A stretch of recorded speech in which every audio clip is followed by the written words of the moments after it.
Welcome to the 9th episode of the MMA Podcast. Thank you so much for tuning in. This week we plan on having one of the greatest American Brazilian Jiu-Jitsu practitioners ever on, Robert Drysdale. Stay tuned for that in about an hour. Shout out to Eddie Bravo too. We had him on the last episode and our numbers went absolutely through the roof. This week we plan on breaking down last weekend's UFC on Fox 4 card. We plan on previewing this Saturday's UFC 150 card. A lot of fights there. We have the rematch lightweight championship between Vincent Henderson, Frankie Edgar. A few other fights to break down on that one, like Donald Cerrone versus Melvin Guillard. But before we do that, let's finish the intro. Let's go! We did it, mama. We did it. We did it for the love of the game. We did it, mama. We did it. I did it for.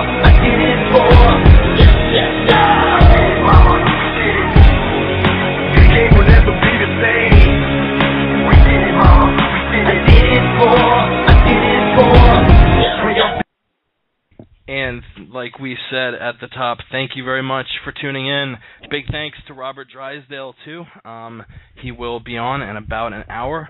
Shout out to our partners. We got MMA Mental. Go check them out, MMAmental.com. Like I say every podcast, I say it because I mean it. Ray and Jay make some awesome stuff. They got a really entertaining podcast. They have a Monday roundtable. They started doing two, which I plan on getting on once I finish this craziness of moving from Florida to Chicago and have a Monday afternoon to myself. Big shout out to MMA Playground, best forum on the internet. Chris and I, like we've said before, both active posters. I'm just Jake Walters, and Chris is Jesus Tapped, keeping it classy. And definitely call in, 646-378-1046. That's the number to call in. We love taking callers whenever, whether we're breaking down fights. We might not be able to field your calls when we have Drysdale on, but definitely tweet us at the MMA Podcast. Same thing goes there. If you have a question you'd like to ask Mr. Drysdale, if you'd like to put in your 2 cents on a fight we're breaking down or some news we're talking about and don't necessarily have the means to call in or you just don't want to, definitely tweet us at the MMA Podcast. We try and get everyone's tweets on, and visit us at the MMA Podcast.com. And like every podcast, I feel like I've been talking the last 5 minutes. What's up, Chris? Hi. Yeah, it's been a couple of weeks. I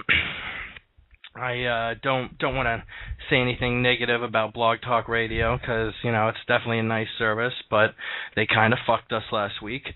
We pay him a monthly rate, and Chris and I had absolutely zero problem connecting on Skype.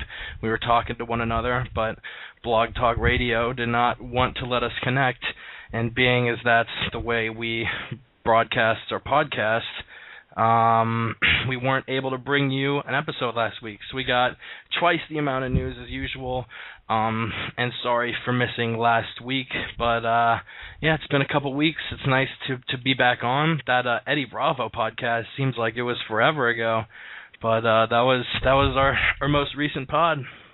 Yeah, that was a kink in the matrix.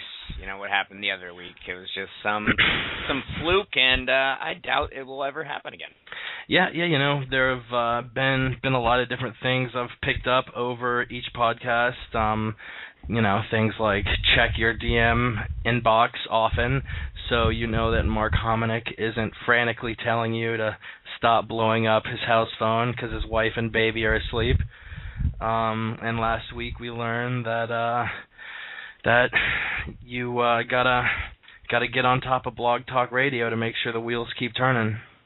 Yeah, the wheels in the sky keeps on turning, and you can't always get what you want, but if you try sometimes you get what you need. I think that is, what song is this? I'm not well versed on my music. I think it's a Rolling Stones song. Rolling Stone. Yeah, I am I'm not really too familiar with classic rock as much as I should be. But yeah, we had a lot of stuff going down.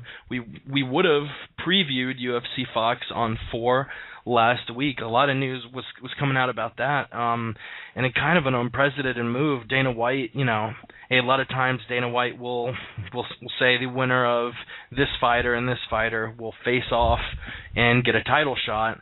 But for UFC on Fox 4, he said he gave a pool of 4 fighters, the 4 co-headlining light heavyweight fighters, Shogun, Brandon Vera, Lyoto Machida, and Ryan Bader, and said that the most impressive victory will get the title shot. I guess he was fed up with all these boring main events and wanted to see some fireworks, and it worked. We got some fireworks at UFC on Fox 4. That was great. Yeah, fantastic card, just really good. After a slew of underwhelming cards, this one really, as the fighters came to fight, there were 4 finishes on all 4 fights of the main card. But before we dive into that, I just wanted to bring this up, man. How ridiculous is it that Alexander Gustafsson is getting, stepped over for a title shot? Now, maybe he hasn't fought as strong a talent as these guys have, but I mean, to think that if Brandon Vera was impressive enough, he would have gotten a title shot over Alexander Gustafsson. That would be ridiculous. Why do you think that's happening? I think it's a little ridiculous. I totally agree with you. Maybe they just want to keep Gustafsson around and let him win a couple more fights and get a little bit better. Even though he's been in the UFC since UFC 105. And he's been, I think, 6-1 since joining. Has only lost to Phil Davis. I guess they want to give him a little bit more time. Still a really young guy. He's 25 years old, but Jones is just that at that age too, if not just a year older. And the reason I agree with you there is because those 4 guys that Dana White used as a pool to choose the next light heavyweight contender from, John Jones has already beaten all of them devastatingly.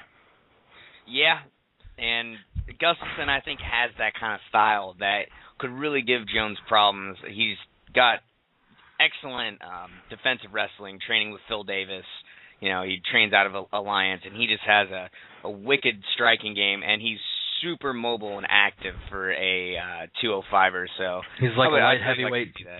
He's like a light heavyweight Dominic Cruz, and Cruz has the best footwork in the UFC. Exactly, man. And he's huge too. The Mauler's 6'5". Yeah, and it's ridiculous because he wears those tiny little shorts, dude. He's got a baby face. Every time I see him fight, I'm like, what is that giant baby doing in the octagon? And he looks like he looks exactly like Dominic Cruz too. If Dominic Cruz was 6'5", pale, and had blonde hair. I agree. And it's his doppelganger. Yeah, this is doppelganger, the same fighting style. It's really pretty funny. But yeah, John Jones, he said, because it's now been announced that Lyoto Machida had the most impressive victory and will face the winner of Jones, Dan Henderson, which in all likelihood will be John Jones. And in that fight, I mean, yes, in the first round, Lyoto was definitely puzzling Jones. Jones wasn't really sure how to come at Machida, but I don't think Machida ever really had John Jones in trouble. One solid shot to the face, and everyone's going, oh, he did the best. You know who did the best still to this day? Stephan Bonnar. Stephan Bonnar was lighting Jones up in the late second and third round. Didn't Stephan Bonnar take a round against Jones? Yeah, the last round, man. Yeah, Jones he won that 29-28, yeah.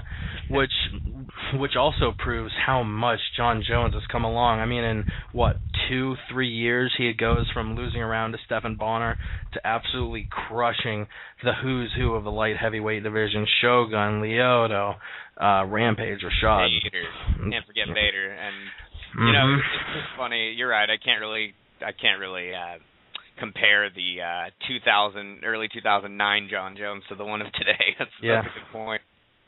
Yeah, he's definitely come along quite a bit. It's been really fun watching him mature from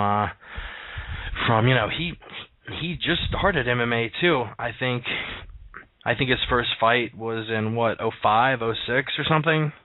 He only had 6 months worth of training and fighting before he made his UFC debut, and he made his debut in late 2008. So that is absolutely insane. Yeah, I'm looking now.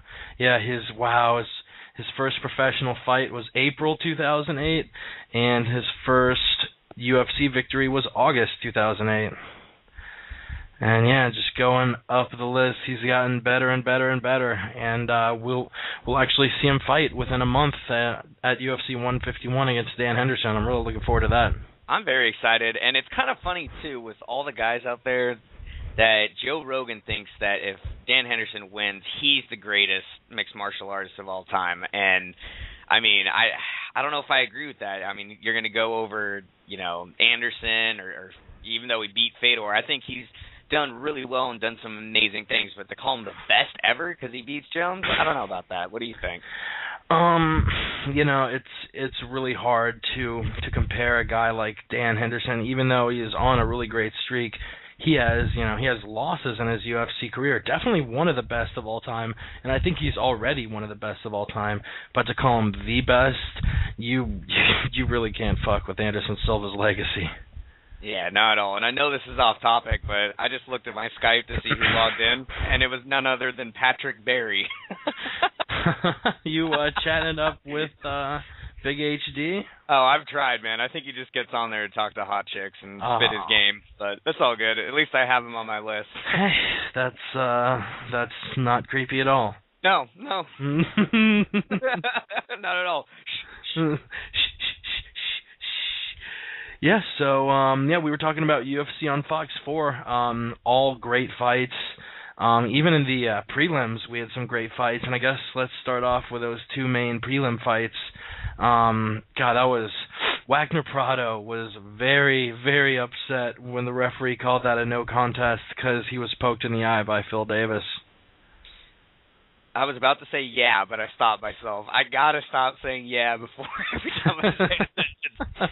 So I'm going to say this. Wagner Prado is an amazing story. I don't know if you know this, but he actually was on a Brazilian reality show, and he won the chance to train with all the Black House guys for one day.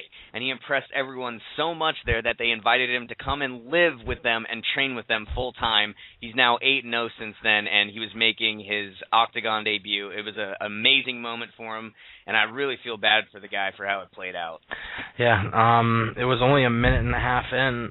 Davis unintentionally poked Prado in the eye, and the ref runs up, and almost immediately the ref looked at his eye and turned to, or the doctor ran in and looked at the eye and turned to the ref and told him that the fight would need to end, and he was not very happy. But I actually didn't know the story about the reality show and him being invited to Black House, but I know he's got an impressive record, even though he hasn't really fought anybody of note.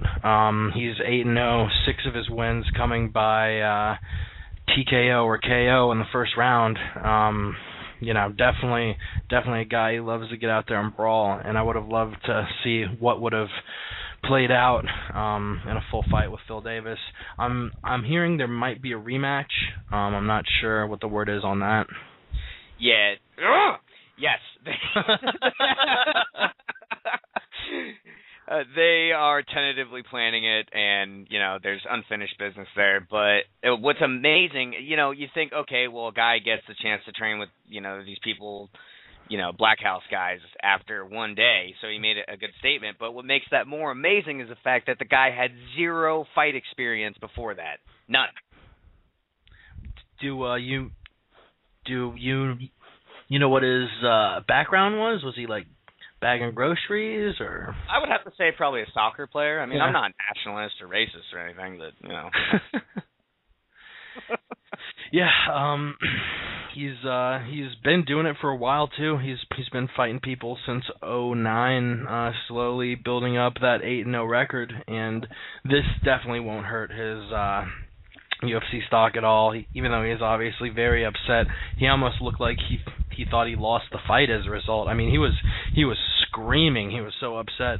But we'll definitely see him take on, I'm hoping, another fight against Phil Davis, because that'd be an interesting one. And Rashad was actually talking massive smack about Phil Davis after the fight. You know how they break down every fight at the news desk? I actually didn't see that. What did he say? Oh, man, he was talking so much crap. For a fight that went 1 minute, he had a lot to say about it, saying that Phil wasn't fighting like Phil Davis. He wasn't fighting like a wrestler, what made him good in the first place. He was getting backed up into the cage, wasn't mixing up his takedowns with striking, to the point where Phil walked up during his post-fight interview and, like, during the broadcast was like, "Hey, come on, man," and he yelled at Rashad Evans. Wow, that's awesome.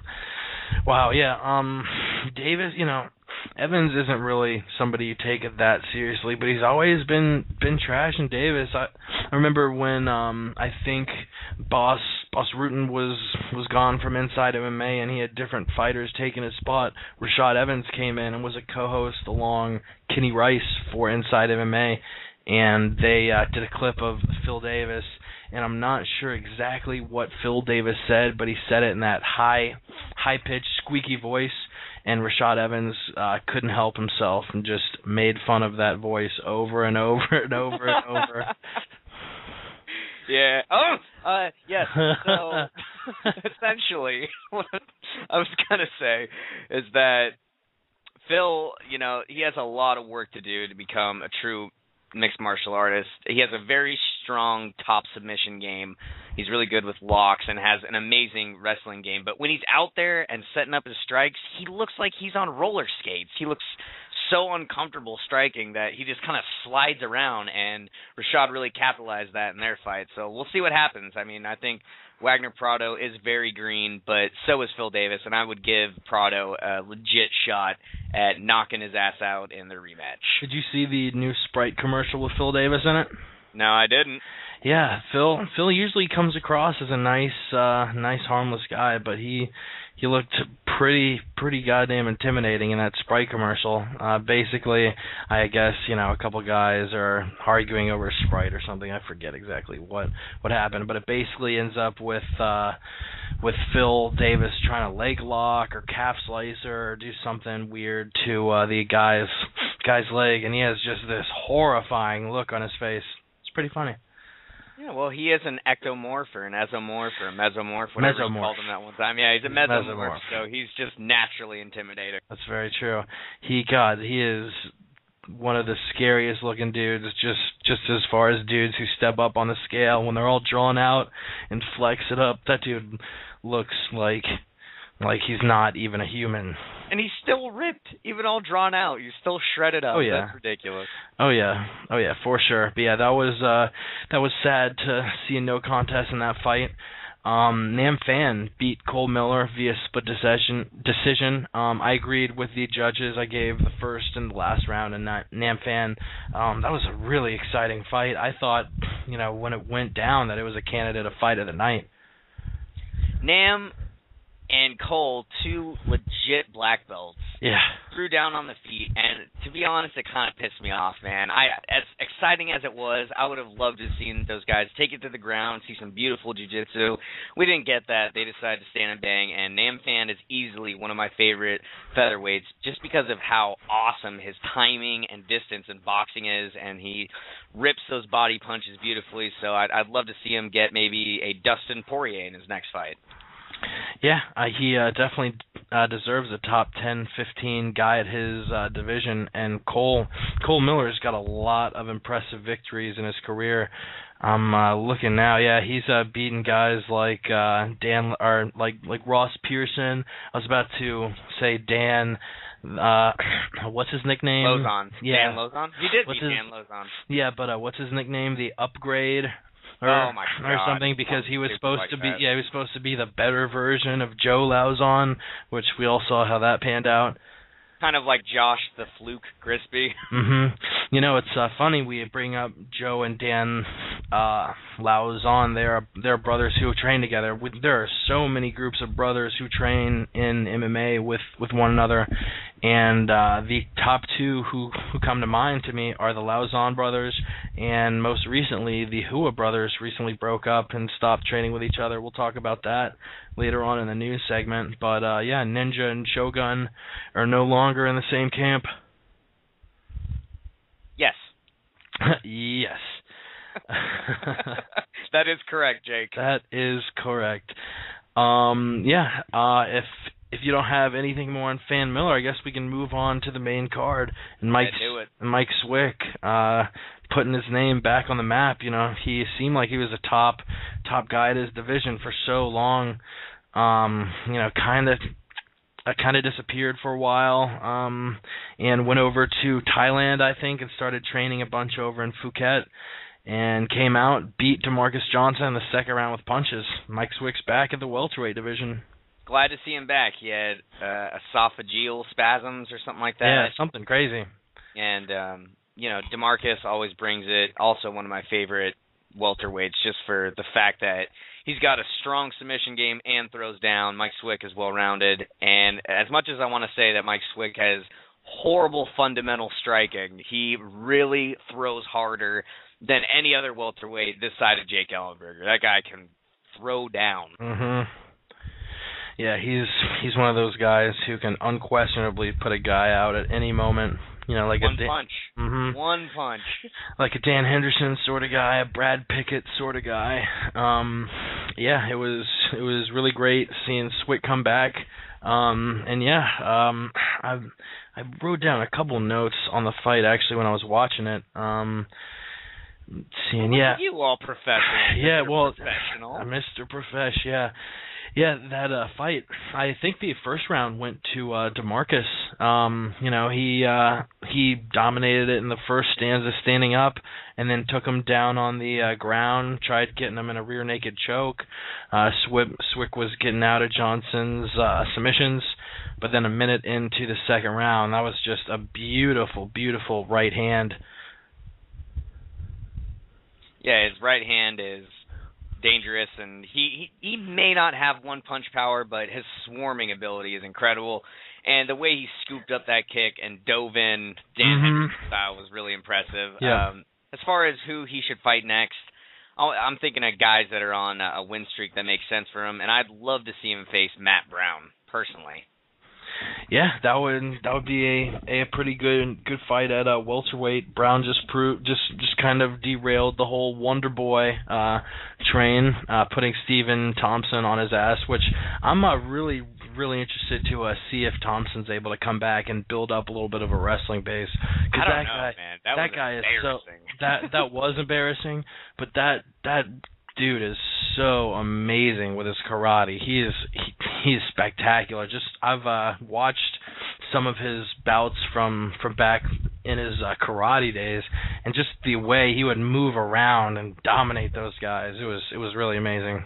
Did you know that Matt Brown actually had a fight since then? He destroyed Luis Ramos in the first round with knees and elbows from the clinch. He's fought 3 times in 2012 already, winning all 3 of them, and 2 of them in spectacular fashion. Yeah, sort of like one of those Brian Ebersol guys, just wants to fight over and over and over and over, keep on putting me out there, keep on giving me those paychecks.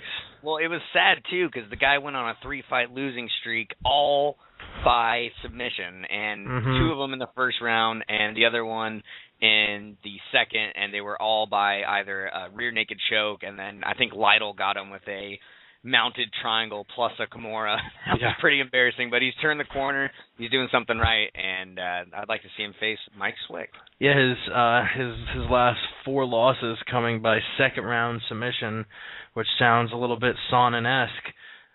But yeah, he's got a lot of impressive wins. I'm looking now. He fought April against Stephen Thompson, February against Chris Cope, and most recently June versus Luis Ramos. And he looked solid in all of them. He only finished 2 of them, but that Thompson, you know, like you said, he derailed the train and he put it to Stephen Thompson. God, that was embarrassing. It was. I mean, that's like if I would have stepped in there and pretended I knew karate. That's exactly what happened to me. Whoa. Are you saying he... No. I would have that bad, if not worse. Yeah, so yeah, talking about derailing, we're a little derailed off our Swick Johnson.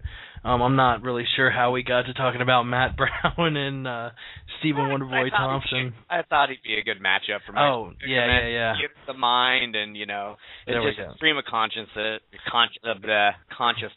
Cream of consciousness. Cream of the tip. I think cream of consciousness. I'm going to start calling it that. Anyway, we had Joe Lauzon and Jamie Varner next, and God, that was definitely the fight of the night. What a fight. I thought one of the oddest moments of the fight was when Jamie Varner, at the beginning of the third round, called a timeout for himself to put his mouthpiece in. I didn't really know that you could call timeouts like it was a football game, but it started and Varner started yelling timeout, and he was even doing the T with his hands and everything, and his corner was able to give the ref the mouthpiece. The ref tossed it over, and we got the third round going. That was really bizarre. This fight has really changed my mind on both guys. When I think Joe Lauzon, I think a guy who lost to Sam Stout by a decision. I think of a guy who got Kimura'd by George Sotiropoulos, who now is nowhere near relevant. And then, I think Jamie Varner, I haven't really ever liked the guy. I mean, he fakes getting poked in the eye all the time and asks the ref to stop. It happened in Cerrone fight. It happened in his Ben Henderson fight. And I just thought he was kind of a bitch, but overall, seeing this performance, it raised their stock in my book. I mean, Joe Lauzon, we can't pretend that guy isn't top 10 anymore. I mean, he has proven again and again and again that he has what it takes to hang with the big dogs, and Jamie Varner has proven that he's turned a corner in his career and can actually come over to the UFC and make waves, especially after that vicious Barboza finish. God, that was so awesome, and it was really great. You oftentimes see when a guy wins, he's overjoyed, but you really could see Varner was just so happy that he's back.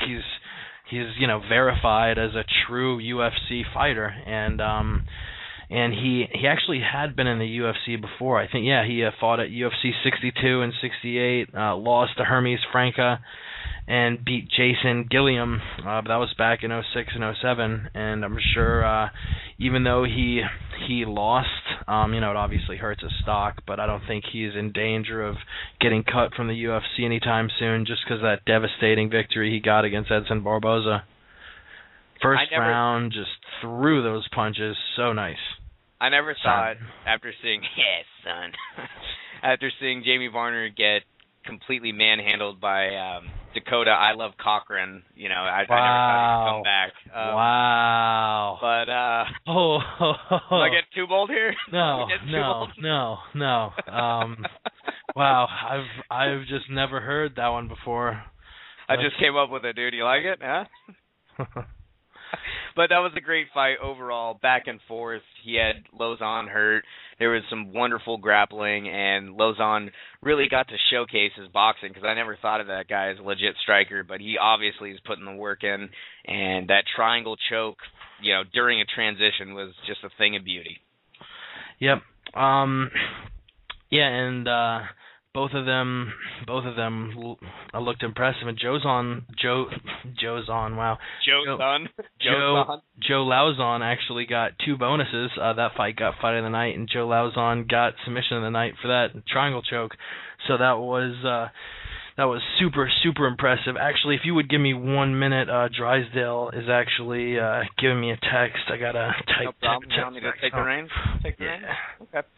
So up next we have Machida versus Ryan Bader, and going into the fight, I thought that Ryan Bader didn't really have anything for Machida stylistically. He's a big, strong wrestler, but I just feel that Machida is also very strong. He's done sumo, and his striking style would give Bader problems, and that proved to be the case with Machida hitting that beautiful counter right hand and hopping in with a couple more hammer fists for the second round KO at 1:32. I think that it just proved that Machida is on another level than most of these other 205-pounders. And because of this, he's going to get the title shot. Dana White verified that in the post-fight conference. And, it's looking like he's going to face the winner of Hendo Jones, like we talked about earlier. Yep. But, it's I don't know. It's like, what do you find more impressive? A guy that goes in there and dominates from bell to bell, or a guy that goes in there and has a war and comes back from the brink of defeat to win, like Shogun did? I I think what Dana White said when he wanted an impressive victory, I think he honestly just wanted blood. He just wants an impressive finish. He wants the most visceral finish, the finish that most fans will enjoy. And I think he's literally basing it just on how the fights ended, which you do actually make a really good point. Shogun, there were times when you couldn't believe Vera was still in the fight because Shogun was just putting it to him so bad. There's blood everywhere. Yeah, both fights were really great. We saw Lyoto just that, the essential counter striker, just giving that right hand as Bader charged in and putting Bader to sleep. And we had the Shogun Hua fight, which was an absolute war. God, every fight Shogun Hua has is a just absolute war. It's so amazing watching that guy get in there and swing leather. Yes, it was a very impressive performance. We talked about it. I didn't think that Bader had anything for Machida, and I think you were agreeing with it. I only saw Bader being able to put on a wrestling clinic, but it's hard to say that he could do that against Machida when Rampage couldn't do it, Randy couldn't do it, or Rashad. So I think Bader is kind of a light version of all those guys, and even though he has that big right hand, it just didn't seem like, he could pull it off, and he couldn't. Yeah, that was. I guess we'll get into that Machida Bader fight. Yeah, that was. I think either way, if even the Machida Bader, if he hadn't stopped it, then I think Machida would have put it on Bader just as hard for all 4 rounds, because the first round was all Machida. Bader, tries to clinch him up, didn't really want to stand and exchange with him, but every time Bader would try and tie him up, Lyoto would throw him off him. He had front kicks to the body to wrap up the first round. Just absolutely incredible match. And that right hand was put absolutely perfect on Ryan Bader's face and put him out. And that's one of the best pictures I've seen from a UFC fight. That picture of Bader passed out with the referee over him, and in the background you would just see a solemn Lyoto bowing over him. That was pretty cool. Hi. Yep, that's that Machida karate, man. Great stuff. Machida, coming off of a crushing loss, there were a lot of questions. How is he going to come back? And he's showing no signs of slowing down. I think if he faces Jones again, if Jones wins against Hendo, that he would probably make it a little later, maybe second, third round, but ultimately I think Jones has that kind of style that lends, to a finish in that fight. Yeah, I think, John Jones is one of these guys like Anderson Silva. It really sounds like a just sweeping comment, but I don't see anyone in the light heavyweight division now that John Jones wouldn't finish. Yeah, well, everyone loves finishes, but we'll see what happens when Lyoto the Dragon Machida takes on the winner of John Bones Jones against Dan Hendo Henderson. Yep, and I'm actually, give me one more second, I got to send Robert Drysdale another text. It actually looks like we're not going to have Robert on this week. Unfortunately, he said he'd love to do next Wednesday, but I gave him a weird time. I actually saw that he was in Chicago when we first corresponded with each other, and I asked if 8 p.m. Central Time would work for him, and I guess he misread it and assumed I was saying 8 p.m. Eastern Time. I actually just sent him a text about 15 minutes ago saying, hey, just giving you a reminder, we're going to give you a call in about 45 minutes. And he texted me back like, yo, I'm going to be teaching then. I thought we were doing it at, I thought we were doing this 15 minutes ago. So a little bit of a mix-up, but everything is all right. Drysdale said, I asked if we could call him now, and I'll quote him. He's like, damn, can we go next Wednesday? Got to work out now. So we will. Yeah, of course, Robert. We will let Mr. Drysdale work out, get his fitness on, and yeah, he should be fighting pretty soon again in mixed martial arts. You know, he's been making his foray into the sport. He actually just had a fight at Legacy Fighting Championships 12, July 13th. I'm really excited to see where Drysdale goes. He's a absolute Abu Dhabi World Championship gold medal winner. He's a World Championship gold medal winner. He and Dean Lister are easily the two best Americans to ever hit the mat, and now the dude's in MMA. He's 4-0, all wins in the first round, all wins by submission. He has an arm triangle, arm bar, guillotine, and most recently an arm bar against Isaac Villanueva at Legacy 12. He was in AFC his first 3 fights. Now he's in a more well-known circuit like Legacy Fighting Championship. I'm very interested to see how he does. His gym's in the perfect city. He runs Drysdale Brazilian Jiu-Jitsu in Las Vegas. I actually looked at his Twitter about an hour ago. He had Forrest Griffin and James McSweeney there just this morning training with him.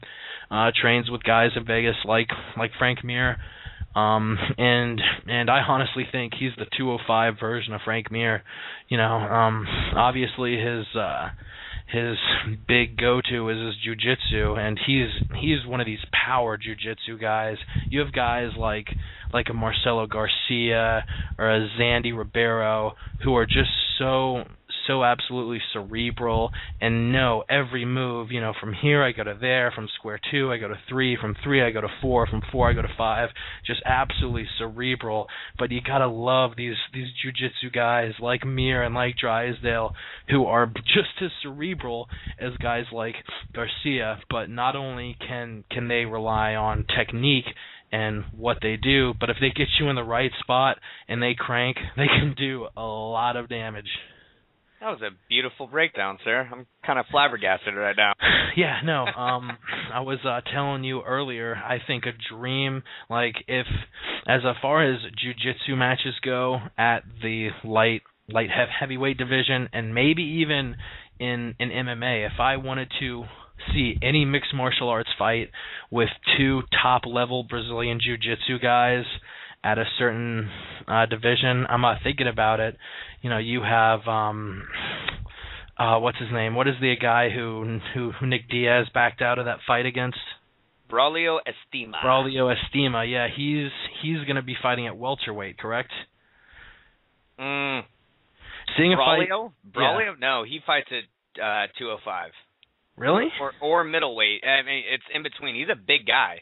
He's a very big guy. Oh yeah. I'm just thinking because of Diaz. Yeah, you're actually right. Yep, Braulio. I'm looking now. He's making his. Never mind. I can't find his mixed martial arts debut. But no. The point I'm trying to make here is. Vinny Magalhaes just got signed with the UFC. Robert Drysdale's stock is going up and up at the light heavyweight division. God, that would be such an amazing fight to see Vinny Magalhaes take on Robert Drysdale. Knowing our luck, it'll turn into a Jorge Santiago, Damian Maia situation where 2 black belts just sling it on the feet. Hopefully not, though. But I think Drysdale with another 3 or 4 solid wins, if he looks impressive, I don't see why he wouldn't get the call from Joe Silva. Yeah, you know, he's still pretty young in his MMA career, but you know, you got to look at it. The guy's 4-0, 4 first-round decisions. I think he's a win or 2 away from getting that call up into the big leagues. Absolutely, man. It's gonna be I'm sending Drysdale a text back right now. Yep, next Wednesday is great. Sorry for the mix-up, man. Go kill those weights. Absolutely. Absolutely. All right, yeah, and definitely if you're in jiu-jitsu, go over to Drysdale BJJ, where Drysdale both trains and teaches classes. And if you are on the Twitter sphere, which I guess is the name that everyone's accepted for the atmosphere of Twitter or whatever that is, definitely check him out at Robert Drysdale. Pretty simple Twitter name there. Yeah, that's pretty much as simple as you can get. You gotta love guys who are just, simply Robert Drysdale on Twitter. It isn't like XX smiley face 09 totes McGoats 372 Chodal. Totally. Chodal 69. Wow. Yeah. So how about That's Shogun so versus Vera? Yeah, Shogun Vera. I guess we're done breaking down Machida Bader. Machida will get the next crack at the title because of what he did. And Hua Vera, god damn, that fight was awesome. I was watching it with my buddy Murphy, who is a casual MMA fan, and to be completely honest with you, just the fact that these last few UFC on Fox cards have been so boring. I had my fingers crossed. I actually got to St. Augustine a little late. I'm in St. Augustine, Florida now, if any of you are stalking me and want to still keep tabs on me. Wait a second. You're saying the UFC on Fox cards are boring? What about the last UFC on Fox, the Miller Diaz one? That was a great card. Oh, yeah, that was a great main event, but weren't the other ones kind of lame? Yeah, prelims were lame, but who the hell is watching the prelims? I'll tell you who. Creeps like us. Creeps like us. Yeah, and I was hopeful because it was Shogun, but I wasn't that hopeful just because UFC on Fox. I mean, this other friend I'm talking to, I was actually telling him, yo, you should turn on Fox, the UFC's on, and he's like, nah. I was like, what do you mean, nah? He's like, I was at the bar and saw UFC a little while ago. It was boring, just dudes laying on each other. I was like, oh my god, it has begun. It's not a hardcore, man. It has begun. The main, which I mean, that's gonna be the knock mixed martial arts gets. People complain about soccer and hockey, that people don't score enough. People complain about basketball, there's too much scoring. Football, people complain about. Actually, they don't complain about anything with football because football's amazing. I guess concussions, maybe? I don't know. Football's awesome. Baseball, it's a really slow pace, and I feel like the main knock that mixed martial arts is going to get is the fact that there are a lot of times, guys aren't always going to be throwing at each other like Griffin, Bonner, and if you put the wrong matchup in there, it's just going to be dudes laying on each other. There's a lot of talk out there, too, about oversaturation. You look back 4 or 5 years ago, there was maybe 12 cards a year, and now we got 30, 40-something. I just think it's one of those things where you put the numbers enough out there, like, you have enough cards, you're going to get some stinkers, man. It's just simple math, and like you said, bad matchmaking. Joe Silva isn't perfect. He does his best job. He's a great matchmaker. Yeah, And, I was saying I was sitting down with a buddy of mine, my buddy Murphy. I got to St. Augustine a little late. We actually caught the end of Machida Bader. That was awesome. Like, literally within 10 seconds of me walking in, he actually had the card on.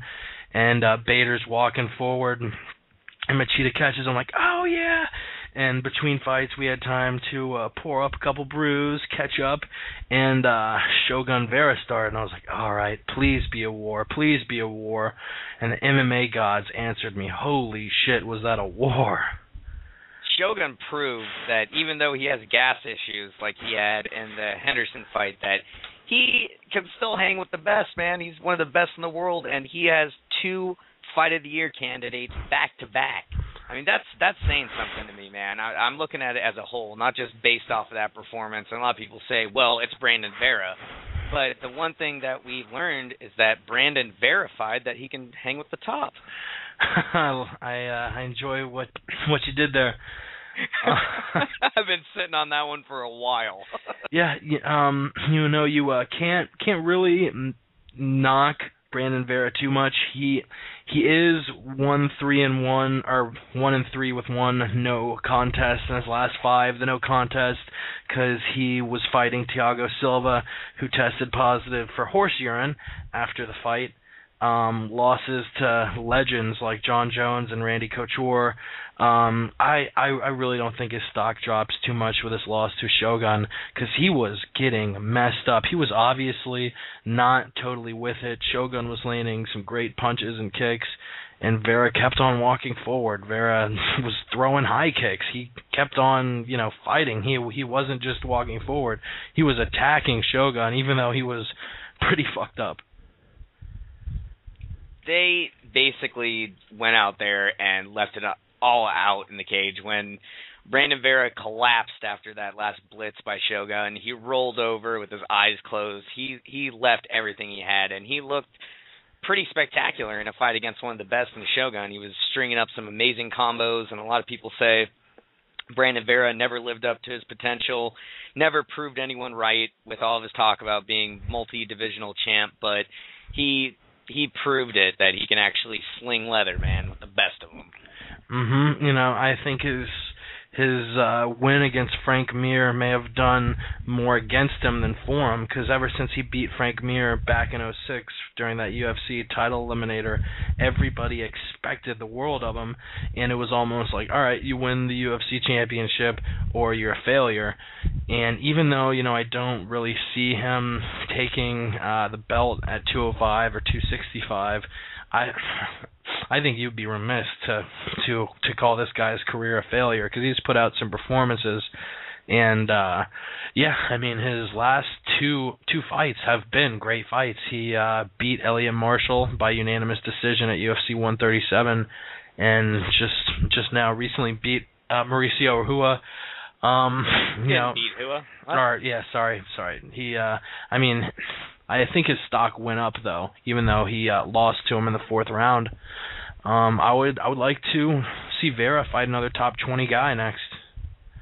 Who would you see him fighting? Maybe Bader? That makes the most sense. Joe would like to do that. Two losers from the same card fight each other, if it makes sense. I think it makes sense. It definitely makes sense. Bader, maybe I'm thinking of guys who have recently lost at 205 pounds. You know what I would like a lot? You know who Brandon Vera has been not very pleased with, and who just recently lost in April? Thiago Silva. I would love to see them fight again, and hopefully we can get Silva to not do drugs before this fight. No comment on that, man. I think he looked noticeably, in shape for that fight against Brandon, and nobody's ever dominated Brandon on the ground like Thiago did, sans John Jones. Yeah. Obviously John Jones went out there and broke his face in 3 places, but that's John Jones, and Thiago obviously wants to prove that wasn't a fluke, so I think that's a great rematch.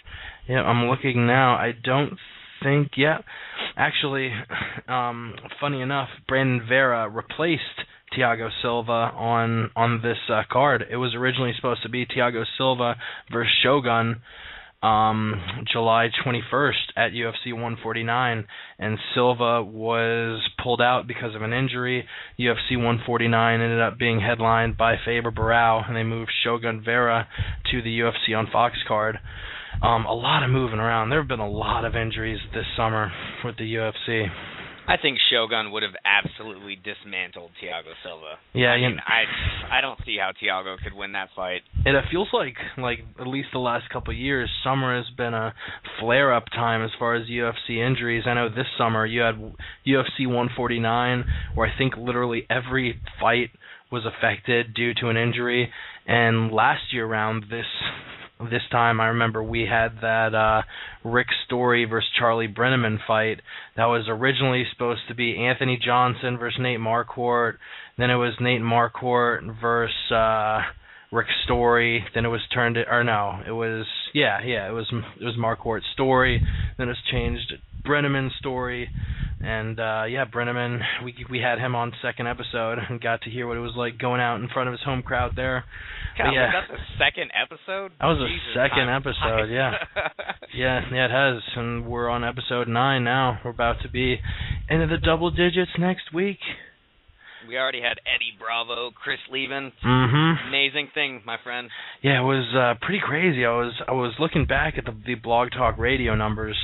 You know, usually we'll get about a quarter of our listeners here on Blog Talk Radio, and I guess because Eddie tweeted that Blog Talk Radio link, you know, we'll usually have 400 or 500 listeners for each Blog Talk Radio link. We had like 1,300 last week.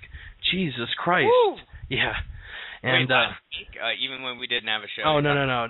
2 weeks ago. And definitely, too, go to our website and click the YouTube tab at the top and check out the clips from the interview. We actually have the 45-minute clip of the entire interview on YouTube, along with a little 10-minute clip where Bravo was telling us how Joe Rogan absolutely destroys the bags. That thing actually got like 5,000-6,000 views. Well, yeah, it was a great piece of MMA knowledge dropped down by Eddie on us. Yeah. Eddie Bravo compared Joe Rogan to Bruce Lee, I believe.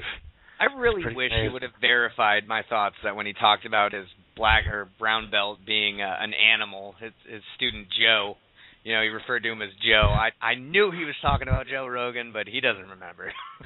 That was a pretty funny moment. I don't know. I don't want to say Eddie was definitely high, but he sounded a little high.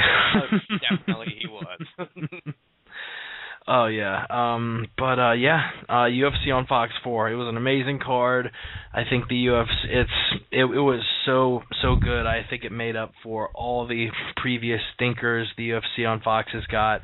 Even though people gave UFC on Fox 1 a hard time, like, oh, it only went a minute. Like, really? You're going to give a fight shit if it goes a minute or if it goes the entire round? Like, are you only going to be happy if it's like a 5th round stoppage? Does every fight need to play out like Silva-Sonnen won? I don't understand. Whoa. Okay, I'm sorry. Speaking of Silva-Sonnen won, I just saw a tweet right now on Twitter from Chael Sonnen. I don't know who he's talking about. It's not a catch weight, it's a grudge weight. I'll fight him at a grudge weight of 200 pounds. I don't care about him enough to cut to 185. Who the hell is he talking about? I have no idea. That is a mystery, Mr. Sonnen. I'm going to check this out right now for myself. We got to give Sonnen a little bit of love, because actually when we had Lieben on, Lieben was telling us the story about the deer rotting in his uncle's trunk that he sold to Sonnen, and Sonnen actually sent us a DM halfway through saying, that's not my story, or that's not his story, that's my story. I bought it. He can't tell. Where? I bought it. Wow. Anderson. There's no view conversation button, so he's just posting this. What the hell? Wow, yeah, it's not a catch weight, it's a grudge weight. I'll fight him at a, all caps, grudge weight of 200 pounds. I don't care enough about him to cut to 185. Is he still talking about Anderson Silva? I don't think so, man. I really don't think so. I think maybe he's talking about Vitor or Vanderlei. It's got to be another Brazilian. I kind of deep down hope he's still talking shit about Anderson Silva. I love Chael Sonnen talking shit about Anderson Silva. He's never going to stop. He's been going since, I think, May of 2010. May of 2010, he's been going nonstop, man. Well, okay, he's saying a grudge weight, so I'm assuming he's talking about a guy who he's lost to. You know, grudge, usually it's someone you have a grudge with. I'm looking, the only active UFC fighters Chael Sonnen has lost to, lost to Anderson Silva and Damian Maia. Maia is at welterweight now, so that's not even a thought. So if he's talking about guys he's lost to who are active in the UFC at middleweight, Anderson Silva is kind of the only person he could be talking about. Well, I guess we'll find out in the coming days when the madness settles. And that was 3 minutes ago. Wow, breaking news. That was a nice catch, bro. Thanks, man. I'm just combing Twitter, you know. Combing it up. Hitting up Pat Terry on Skype. I don't know why I said that twice, but yeah. Hey, Pat. We should just call Pat out of the blue and see if we can anger him.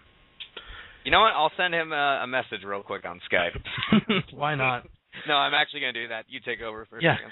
Yeah, for sure. And once again, we're sorry we weren't able to get Drysdale on. We were planning on having him on in about 5 minutes, but I guess a little bit of miscommunication there.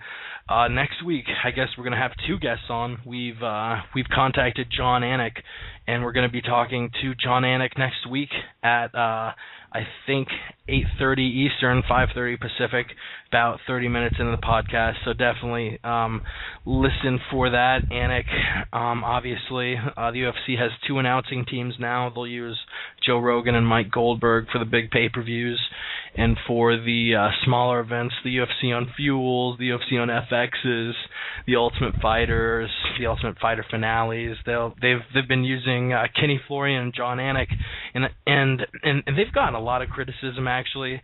I think a lot of people want them to be exactly like Rogan and Mike Goldberg, which, you know, Anik and Florian definitely haven't given into that. They've been announcing like themselves. I've actually been watching them since they were on ESPN. They used to be co-hosts of MMA Live on ESPN about 2 years ago. So they're a duo who's been working together for a while.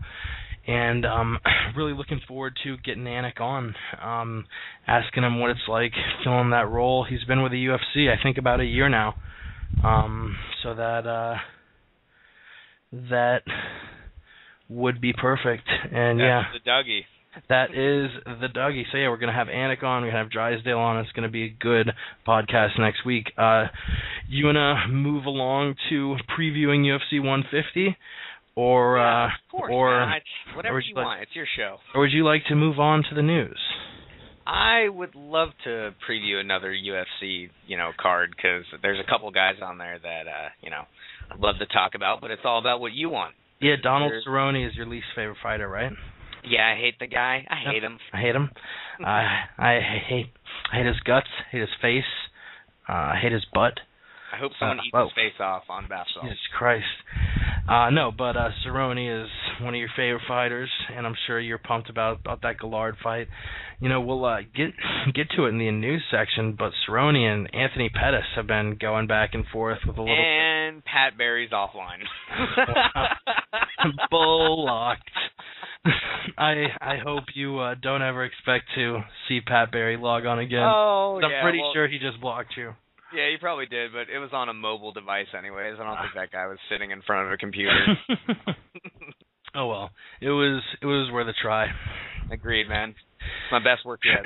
Yep.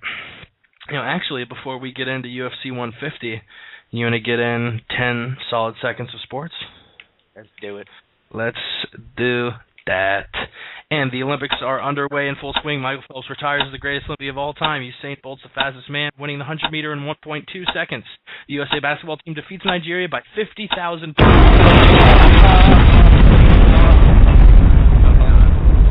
Oh, my Lord. Oh. Yeah, the USA basketball team actually scored 58,000 points against Nigeria. It was a sight to see. How about the women's judo team? Yeah, USA women's judo team taking home their first gold. I like to try and make our 10 seconds of sports non-MMA related because we're never able to get that in. I feel like I should explain that more because we just go blindly into 10 seconds of sports, go now. Which, yeah, it's a little segment we like to include because I'm a fan of... People love it. People love the 10 seconds of sports, and I want to talk about other sports. I give it a solid 10 seconds, and that's our 10 solid seconds. But yeah, wait till next week when we try out our next segment that we've been working on called "How Much of Ronda Rousey's Poop Would You Eat?" Wow. That is a segment I think nobody could defeat me at. I think it's a segment that would be gold. I think it's a segment that should be used every week. I think I could talk every week about that amount. Yeah, absolutely. And I would say one amount, and then you would one-up me, and it would go on and on and on. It would go on and on and on and on. And if Ronda Rousey happens to be listening, you can contact us at themmapodcast.com or at themmapodcast@gmail.com to send your restraining orders. Yeah, thank you. We'll be looking forward to those in the mail. Moving on. I would frame a restraining order from Ronda Rousey on the wall. Moving on to UFC 150. I wanted to talk about the main 4 fights. The rest, definitely a few interesting fights on there, but not really guys of too much note. And the first fight I want to talk about is Yushin Okami versus Buddy Roberts. Originally supposed to be Okami versus Husumir Palhares. Palhares dropped off due to injury. What else is new? Actually, an injury to his knee, which we talked about earlier. Pretty ironic. But yeah, Yushin Okami is going to be taking on the pretty much unknown Buddy Roberts. Okami is a big favorite. If Buddy Roberts were to win this somehow, he'd definitely put his name on the map. But Okami is so strong. His judo is so good. I don't see him losing this fight. How crazy would it be if Okami dominates for 2 rounds, and then in the 3rd round, Buddy Roberts comes out like a bat out of hell and uppercuts Okami to, a knockout? Actually uppercuts him out of the cage. He flies into the 3rd row. No, I'm looking at Buddy Roberts' record right now. Fuck nobody, dude. He finished Cal Magalhaes, and other than that, I don't know much about the guy. So I'm going to go ahead and stick with the consensus number 2 middleweight up until a year ago, Yushin Okami. He beat Rick Cheek in 2008. I've never heard of that guy, but he has a cool name, Rick Cheek. Look at his record. Say it in an Asian accent. It sounds even funnier. Rick Cheek. Rick Cheek, actually, yeah, he's a nobody. I don't know why I brought his thing up. But yeah, he hasn't really fought anybody. This is his 2nd fight in the UFC. He's 1-0. He beat, Cal Magalhaes, like you just said, via unanimous decision. So, yeah, he actually was originally slated to take on Chris Camozzi, but Camozzi was forced off that card due to injury. What else? It's been a horrible summer for the UFC. So instead of finding a different opponent for Okami and for Roberts, they thought it'd be the smartest thing just to pair them up together. Roberts is a huge underdog. I think the biggest underdog as far as Vegas goes on this card. And yeah, I don't think he's really got a shot to win this one. Zero shot. Moving on. Another middleweight fight. We have Jake Shields fighting Ed Herman, and that fight is very, very, very intriguing. Much more intriguing than we had with Okami and God, I already forgot his name. Buddy Roberts. That sounds like some kind of 50s television show name. Hi. Welcome to the music hour with Buddy Roberts. Yeah, Ed Herman and Jake Shields. This is going to be a really, really great fight. Both of these guys, real threats on the ground, throwing out submission after submission. Jake Shields has been a little more boring in his last fights. He actually was on a streak of, he had 6 of 7 fights ending by submission, all wins, 6 submissions, 1 TKO. He was one of the more exciting fighters in Elite XC and Strikeforce. And ever since that Robbie Lawler fight, when he submitted him, he's been all decisions. Beat Mayhem by decision, Henderson by decision, Campman by split decision, and Akiyama most recently by unanimous decision at UFC 144 in Japan. Jake is one of those guys that I know he has some amazing grappling. Thanks. Thank you. Yeah, you're welcome. Jake Walters has great grappling. A real strong top game. Mm-hmm. He's a American Jiu-Jitsu practitioner, Jake Walters, not Jake Shields.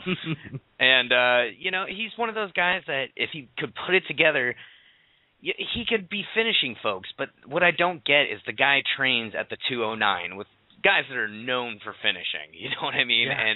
And he comes into the UFC heralded as the next, title challenger for GSP. In my opinion, lost that fight to Campman, and then, gets dominated by GSP, and then gets destroyed by Ellenberger, and now he beat Akiyama in a close fight. So we'll see what happens. He's making his move back up. He did happen to beat Dan Henderson by a 5-round full mount domination. So, you got to give the guy credit at 185. Maybe he's better there. Maybe he's filled out, and maybe he's just more comfortable and cutting that weight might be taxing on him. So there's only one way to find out when he faces Edge Short Fuse Herman, a guy who I never really thought too much about, but he has put on an impressive 3-fight win streak, all by finish. So I can't wait for this fight, to be quite honest. And he isn't a dude who goes to decision often. His last fights, I'm looking at submission, TKO, one decision win against David Lozao, but KO, submission, TKO, a lot of finishes. I really don't know what's up with Jake Shields, because he was submitting everyone you threw his way, and they were pretty impressive guys. I mean, he submitted Mike Pyle in the first round, submitted Robbie Lawler in the first round, submitted Paul Daly in the first round, and then just something happened. And ever since that Mayhem Miller fight, in his last 4 wins, it's been 2 5-round decisions, 2 3-round decisions. So that's almost an hour and a half of fighting, and he hasn't been able to submit anybody in an hour and a half after coming off like 5 straight first or second round submission victories. Something switched. I don't know what it is.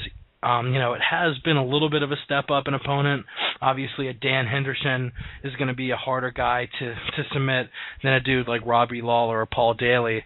But I think maybe that's why I brought up the fact that Joe Rogan talks about how Dan Henderson would be the greatest mixed martial artist of all time when he has 2 losses on his record by domination from Jake Shields and Anderson Silva. Yeah, very much I mean? so. And you can't really knock Shields too much. I mean, before that Akiyama fight, he was 2-2. But look at the fighters he was 2-2 against: Jake Ellenberger, GSP, Martin Kampman, Dan Henderson. He beat Dan Henderson. Yeah. He's a welterweight. Dan Henderson's about to fight John Jones at light heavyweight. Come on. And he beat Okami and Condit in the same night. That is flabbergasting. That's right. Wow, yeah. At Rumble on the Rock 9, if he fought Yushin Okami in the semifinal and Carlos Condit in the final, he's got a lot of really impressive wins on his record that are I mean, Shields is maybe a couple wins away from another title eliminator fight.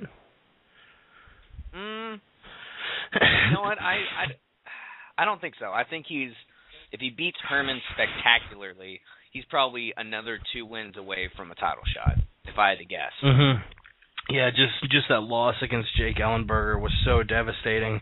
It was, within the first minute, which I, like a week or 2 before that, he had that devastating news of his dad passing away, which, to anybody, your dad passing away is going to be a really hard time. But Jake Shields and his father had a really close relationship. His father was his manager. He was homeschooled. He grew up in the mountains with his dad, trained with him all the time. So that obviously affected a little bit. Why the that Ellenberger story fight is so important to me? Because what? My last episode ever, with MMA at Work was when I called in and broke down fights with you guys for like an hour and a half, and you guys ended the show with that story. Really? Yeah. You and Josh were talking about that, and I took off, and that was the last time I talked to you for a while. So that hangs in my memory. Huh.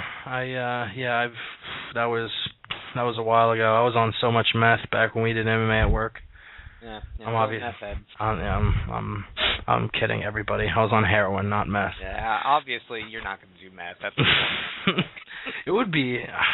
Would it be easy or hard to do a podcast on meth? I feel like I would be talking so quickly. A lot of people would be on meth. UFC 144, Los Ellenberger. You could not do a podcast on heroin. There's no way. Yeah, it's like, so, Jake, how about you break down this next fight on UFC 150? We have Donald Cerrone and Melvin Gillard. Jake? And that is me on heroin breaking down Cerrone Gillard. But no, both two dudes who are killers on the ground. Herman fights out of Team Quest, black belt in jiu-jitsu and Brazilian jiu-jitsu. Actually, Lieben just traveled to Colorado to train with Ed Herman. He told us we had him on a few weeks ago. and said Herman's looking very good. And Shields, the same exact thing. He's a black belt in jiu-jitsu, fighting out in the 209 with the Diaz bros and Melendez at Cesar Gracie Jiu-Jitsu. This is a fight that I think at any point in the last few years had the possibility of being made, because they've been on top of their divisions, and I'm really pumped to see him finally fight. I think we're going to see some top-level grappling in this one. Absolutely. Indeed, sir. And both dudes, neither are slouches on the feet. Both can throw, but both of them definitely are better on the ground as far as throwing. And I don't expect it to be a fight where both guys stand like with Namfan and Cole Miller. I expect it for a majority of this fight to take place on the mat. I think Ed will try and stand. I don't think Shields is going to play into that game, though. No. Now, Ed's probably got the advantage standing up just because of his strength. For sure he does. He knocked out Tim Creeder, first guy to do it. Nate Quarry couldn't do it in 3 rounds. Ed went in there and put it on him, and he's definitely got some firepower in his hands. So I'm going to have to guess that Jake either finishes Ed with a submission or Ed finishes Jake with punches. That's my guess. I think Herman's going to come out strong. Herman, the stronger fighter, is definitely going to push the action, but I think eventually Shields is going to start to wear away at his offense. He's got that beautiful single leg takedown. I think if he sticks to that, if he's able to take him down in the second and third round, it'll be a Shields win by decision. Alrighty. Yeah, and the co-main event, we have your boy Donald Cerrone versus Melvin Guillard. You want to break that one down for us? I would love nothing more. Donald Cerrone is by far one of the most vicious lightweights out there. He may have gotten dominated by Ben Henderson back in the WEC in their second fight, but in the first fight, he put it to the current UFC champion for 5 rounds in a fight that I thought he won. Very close fight. It's famous, actually, that Ben Henderson had to have 5 IV bags put in after that fight. He was so dehydrated. So Donald is no joke. He got emotional in his fight with Nate Diaz and decided to stand and bang with Diaz instead of using his diversified attack, which is knees, kicks. He's got some beautiful kicking techniques, some amazing knees. Instead, he just stood in front of Nate. Otherwise, he has dominated every single guy he's fought in the UFC so far. He had 5 fights in 2011 alone, which is goddamn amazing. I mean, he obviously wants it, and he is one of my favorite fighters simply for the fact that he has some of the most beautiful Muay Thai. He went 14-0 as an amateur in kickboxing, 28-0 as a professional.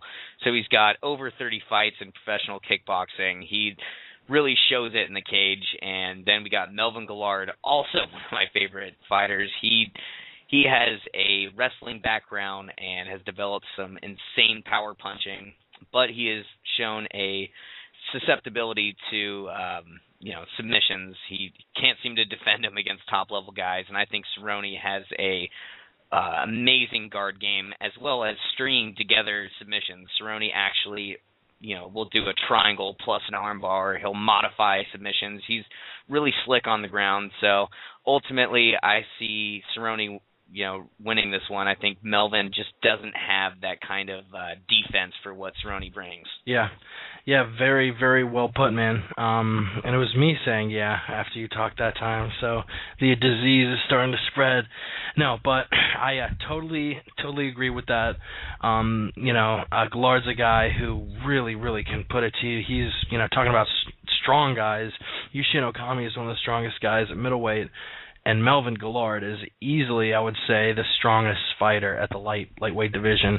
No one has that one punch power that Melvin Guillard has, but the guy can get reckless sometimes, and he gets caught in submissions. It happened in the Jim Miller fight, happened with the Joe Lauzon fight, happened in the Nate Diaz fight, happened in the Rich Clementi fight, happened in the Joe Stevenson fight, happened in the Josh Neer fight. It can go on and on. Every time he gets a little reckless, throws a punch a little too hard, hard, goes a little bit too hard after the knockout, and gets caught. And that's how Donald Cerrone loves fighting. Donald Cerrone is a very, very cerebral guy, and if you make a mistake, he'll capitalize on it. And unless Melvin Guillard is able to get in there and get one of those freak 30-second knockouts like we've seen recently with a few different guys, I see Cerrone winning the submission in the first or the second round. I think the good litmus test in common opponents is Jeremy Stephens. Melvin Guillard fought Jeremy Stephens at UFC 119 back Split in decision, 2010. right? Yes. He was basically dashing in and out, using his boxing and speed to win a very close fight. And then you look at Donald Cerrone versus Jeremy Stephens. Domination, and Jeremy Stephens has developed way more since then. So you got a Donald Cerrone facing a much more well-rounded Jeremy Stephens and just making him look like an amateur. I think they've trained together, they know their weaknesses, and I think Donald may get out-wrestled a little bit. He may get taken down, but there's no way he's going to get knocked out, and there's no way that Melvin can survive his guard game. Yeah, Donald, I mean, the lightweight division, in my opinion, is the second strongest division in the UFC behind the welterweight division. And Donald has only lost in his last, 9 or 10 fights. His only losses come to the current champion, Benson Henderson, and arguably the current number one contender, and Nate Diaz. And the Nate Diaz fight, even though it was one-sided, it was one of those where you could tell it wasn't one-sided because Cerrone was a bad fighter. It was because Cerrone wasn't fighting as smart as Diaz was. Diaz was the one. That wasn't Donald Cerrone. That was not him that night, dude. He was so emotional. Like you said, he's cerebral. He's a thinking man's fighter, and he just went out there and stood in front of Nate Diaz. God, Diaz is so good at getting inside people's heads, and that's half of what Nate and Nick are amazing at. When they're flipping you off and they're slapping you in the face like Nick Diaz did to Carlos Condit, it isn't necessarily only them being mad and them trying to trash talk. They're trying to get inside your head, and sometimes it doesn't work. A lot of times, like in the Nick Diaz-Carlos Condit fight, Diaz was flicking him off. He slapped him in the face. It did not phase Condit. Condit stuck to his game plan, stuck with what he was doing. But in fights, you see, the Nate Diaz and Donald Cerrone fight, there were a couple fights where Nick Diaz flustered opponents in Strikeforce and made them angry. And that's exactly what Nate did to Cerrone back on that, I think that was the New Year's Eve card, right? Yeah. UFC 141. With Lesnar Overeem. Funny enough, I was actually, the last time I was here in St. Augustine at my buddy Austin's house, it was for that card. We watched Overeem, Lesnar, and Cerrone versus Diaz. And Diaz, I think, broke a record for a fight that went to a decision. He had the highest accuracy. You're never going to beat the accuracy record in a single fight because you can't beat 100%. You can tie it, but you can't beat 100% that Anderson set. But in a fight that went, 15 minutes to a full decision, I think Nate Diaz landed something crazy, like 70% of his strikes or something. Nate Diaz is not in the shadow of his brother. No. Incredible. No, the record was Nate landed the most punches, I think, ever in a fight. Right, that's what it was. It was a lot. Yeah, he landed somewhere around, I think, 350, 400 punches in 15 minutes. Absolutely incredible. Yeah, and it's crazy because Nate, he went on a string of losses where he lost to guys he shouldn't have lost to, like Guida and Stevenson, Mm-hmm. But then something happened. He went up to welterweight, had a couple dominating wins, had a couple dominating losses, and then he decided that, lightweight is obviously more suited to him, which it is, and now he's looking like a bat out of hell, and I can't wait to see him take on the winner of the main event, Ben Henderson versus Frankie Edgar. Yeah, Nate Diaz is one of those guys, we see guys try and move up a weight class, and they aren't as successful as usual. I've not seen a guy just his skills drop off so much as Nate Diaz did when he moved up to welterweight. Nate Diaz is an amazing lightweight. I think he deserves the shot at the winner of Henderson versus Edgar too. But at welterweight, he was getting tossed around. I think Nate, I think he doesn't have a chance against Ben Henderson. I think he has more than a good chance against Frankie Edgar. Stylistically, I think Ben just has the kind of strength, flexibility, and he can't get choked or submitted. I mean, nobody could do it to him. Nobody. So I don't think Nate can do it to him, and I think Frankie is susceptible to getting hit in his last, 4 fights. So if he goes up against Nate, he's going to get hit a lot. I think Nate would take the title from Frankie. I don't think he would take it from Ben. I'm only going to break out a little MMA math here. I mean, I do think Henderson beats Nate Diaz, but I think he might have more of a shot than you might think, just because I really think Donald Cerrone and Benson Henderson are very equal fighters. They're very similar to one another as far as being guys who can stand up and bang with the best of them and roll with the best of them.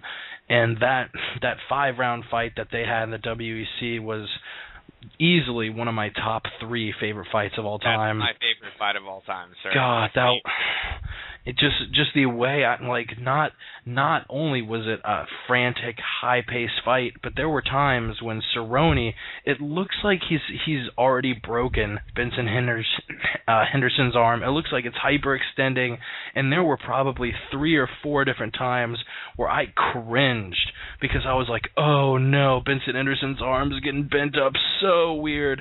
But somehow he gets out of it, and I think that's where he got his Bendo nickname. He can bend however way you want, and that was the single greatest display of submission defense I've ever seen.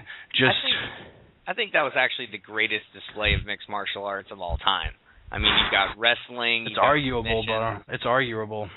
I think, my second favorite fight is Shogun versus Henderson, but that's just because that was a war. I think, Cerrone Henderson 1 was just the perfect fight to show someone who's not into MMA because of how frantic and amazing and high level the technique was. You had a great wrestler ground and pounding and stacking Cerrone, and then you had Cerrone coming back with beautiful submissions. They were striking on the feet. They were getting rocked and coming back. There was clinch work, kicking, punching. It was beautiful, man. Yeah, I would say my top 3 fights would go Shogun Henderson 3rd, Cerrone Henderson 2, and Silva Sonnen 1 at number 1. Just because as far as drama goes, you couldn't script a fight just from the pre-fight trash talking to what actually happened in the ring, that last-minute triangle. Within there is a minute 58 until Sonnen's crowned the new middleweight champion, and you see that right leg fly up in the air, cinch down, and the taps come. Anderson Silva saves his legacy, defends his belt. I think that at that point it was the 7th or 8th title defense. He's now at 10 title defenses with his second defense against Silva. Absolutely amazing stuff. Dude, we're birds of a feather. Mine goes Cerrone Henderson 1, Shogun Henderson, and then Silva Sonnen 3rd. Yeah. Those are. I mean, I really think it's hard to top those to crack that top 3. But we're talking about Donald Cerrone a bunch, and we're talking about Benson Henderson a bunch. We only got about 40 minutes left of the podcast. Let's break down this headlining fight so we can get on to the news. Get on with the getting on. Get it on. Benson Henderson versus Frankie Edgar 2. I was not a big fan of the idea of a rematch with these guys. When it was announced that Frankie Edgar was getting a rematch, over Nate Diaz, over a slew of guys like Anthony Pettis, who we'll get to that trash talking with Pettis and Cerrone soon. Frankie Edgar argued that because he gave Penn a rematch, he gave Mayer a rematch, that he should get a rematch with Henderson. Well, all right, first, you didn't give anybody a rematch. The UFC gave Penn a rematch, and the UFC gave Maynard a rematch. I think the Penn rematch was made like Frankie Edgar and BJ Penn won. That was, as far as title fights go, maybe the most controversial decision ever. There have been a lot of controversial decisions, but I can't think of a title fight that went to a decision that was this shitty a result. I think 60 to 70% of people think BJ Penn won that fight, and the fact that one judge gave it to Frankie Edgar 50-45, and not only did that, but I don't understand how. I forget what judge it is now. Doug something? Is there a judge named Doug? I'm actually going to look up. Yes. I can't remember. Doug something. Judge. This is great pod here. Great pod. We're just Douglas Crosby scored Doug Crosby scored it 50-45 Edgar, and everyone was like, what the fuck? And then, not only did he do that, but then he went home, and on his blog, he wrote something like, I hope all these BJ Penn fans with all their RVCA gear start to realize he isn't the best one. Like, whoa, are you really dissing, biased. Yeah, he's biased. He lets the world know he's biased. He lets the world know he doesn't like BJ Penn, even though he was just allowed to be a judge at the BJ Penn fight. And you know what his punishment is for all this? Absolutely not a goddamn thing. Absolutely nothing. Oh, what? What? Our judge is biased? What? He took rounds away from BJ Penn that most people gave to him? What? He went home and put on his blog that he doesn't like BJ Penn? Oh, let's invite him back next week, judge more fights.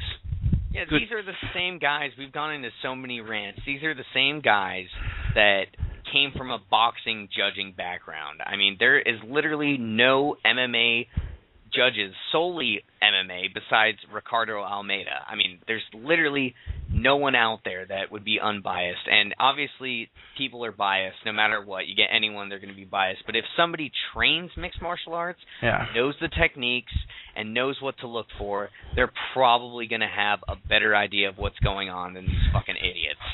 Yeah, so I digress. Penn Edgar won was the most controversial title fight decision of all time. So yes, Penn deserved a rematch. When Edgar and Maynard fought again, it was a draw. Of course you got a rematch after a draw. What are you just going to go move on to the next one? Like, oh yeah, it was a draw, whatever, keep moving on. So the Maynard rematch and the Penn rematch were needed. Benson Henderson beat Frankie Edgar handily. It wasn't a domination, but he beat him handily. It was a unanimous decision. It was UFC 144, and I believe it was 49-46 on most of the judges' cards. It was 4-1 as far as rounds go.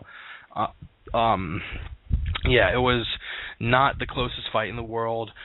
And not a single judge gave the fight to Frankie Edgar. I think there was a minimal outlash. I think maybe 10% of UFC fans were mad because they thought Edgar won. And Edgar just getting the immediate rematch is highly bullshit in my mind. But, he's still a great lightweight, and I still believe if he hadn't gotten the rematch, he probably would rattle off a couple wins and get himself back in that position. Because the dude did beat Gray Maynard. The guy beat BJ Penn twice. He didn't really have any impressive win. He did beat Jim Miller. He beat, guys like Sean Shirk and Hermes Franca, but the fight before his title fight against BJ Penn was against Matt Veach. and it wasn't even at like a UFC on Spike. It was on an Ultimate Fighter finale. It was, Tough 10. Yep. Yeah. I remember that, dude. That, I mean, to say that was actually that was the fight where John Jones lost to Matt Hamill. Yeah. Yes, I do remember this. Well, I guess he lost. I don't know about all that, but yeah. Well, I'm looking now. It was a lot of crazy fights. That was also the fight where Kimbo Slice beat Houston Alexander. Oh, what a wonderful mixed martial arts fight that was. How amazing would the world be if that card never happened? John Jones never lost to Matt Hamill. Frankie Edgar never got or at least had to fight somebody better than Matt Veach for a title shot. Well, I remember after that fight, the next week, I was hitting up MMA news as I do on the daily, and I saw literally breaking news. The next contender to BJ Penn's belt. I'm like, oh, who the fuck are they going to throw at the Wolves this time? Frankie Edgar? I was like, what? What the hell is that little guy going to do? Like, I'm not a big guy. I root for little guys, but I was like, there is no way in hell Frankie Edgar is going to beat BJ Penn. Not at all. No fucking way.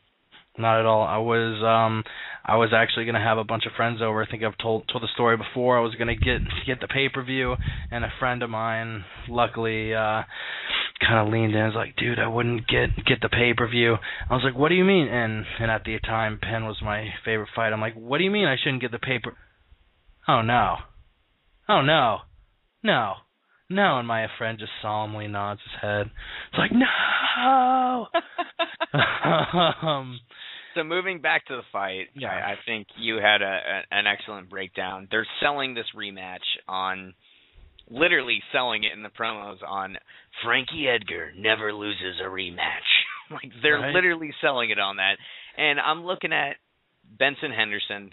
He's a natural welterweight fighting at lightweight, fighting a guy in Frankie Edgar who's a natural featherweight fighting at lightweight. I mean, stylistically, Ben Henderson has never been knocked out. He's never been finished. Frankie Edgar isn't known for finishing. And Ben is super strong for the weight class, super flexible. How the hell is Frankie going to win? He looked impressive in the fight. Like, he had his moments. He, kind of knocked Ben down and got a couple takedowns. But, I mean, if you look at it realistically, that wasn't really a close fight. You look at Frankie's face afterwards. You look at Ben. He doesn't have a mark on his face. Mm-hmm. I've got Ben all day long in this rematch by whatever he wants. And you know what? I even got Ben by a finish. Look at what he did to Cerrone in their rematch. Guillotined him in God, what a beautiful guillotine that was too, just hanging off of his head basically. Yeah, that was in the guillotine. That was a are you thinking of the standing guillotine? Yeah, that was Varner, wasn't it? That was Varner. Yeah. But it still was a beautiful guillotine. He had a Nate Diaz style high crotch leg over guillotine where you put one leg over, one under. That's the Nate Diaz special. Yeah. Yep. Yeah, that was a great submission, and I couldn't agree with you more. What I think gives Henderson a really big advantage is his length. Frankie Edgar's a guy who actually said he's thought about moving down to 145 pounds because he's not a very big guy. I think he's 5'6". He's smaller than me, and that is fucking sad. He's 5'6" with a reach of 68 inches, and Henderson's 5'9". He has a few inches on him on the reach, and I think that reach advantage is what's going to do it for him. Both the guys are brown belts in BJJ, but Henderson's got that advantage standing up because he has that black belt in Taekwondo. Henderson uses every inch of his length with those high kicks. He stands back as far as he can and throws those high kicks that literally extend all the way out, which is perfect for a guy like Edgar, who he's fighting, who doesn't have as much length as he does. That's beautiful, man. Great breakdown as far as technique goes. And if you think about it, Ben Henderson, his flexibility is his greatest weapon. Mm-hmm. Because it creates the ability to get out of submissions, as well as he can turn his strikes over more than most guys. A lot of guys are stiff with their striking, whereas Ben, with all that Taekwondo, he's able to put every last ounce of leverage into his strikes, and he's got those giant quads to add the power, coming from a wrestling background. He's a collegiate wrestler with a black belt in Taekwondo and a brown belt in Jiu-Jitsu. There are literally no holes in his game. There's none. Frankie Edgar's biggest weapon is a speed, not only standing up and popping those jabs, which aren't going to be as effective as a guy with so much of a reach advantage as Henderson, but he's also really good at changing levels and getting in there really quick for a takedown. And Benson Henderson has a great takedown defense. I actually think I remember in the first fight between Henderson and Edgar, Edgar took his back, and Henderson's like, "Oh, you're gonna take my back? How about a standing Kimura for Jew?" Just at no point was he really in trouble, I don't think. And that is dead air. We still Sorry got you, Chris. I'm here. Oh, sure. Sorry. I was on mute.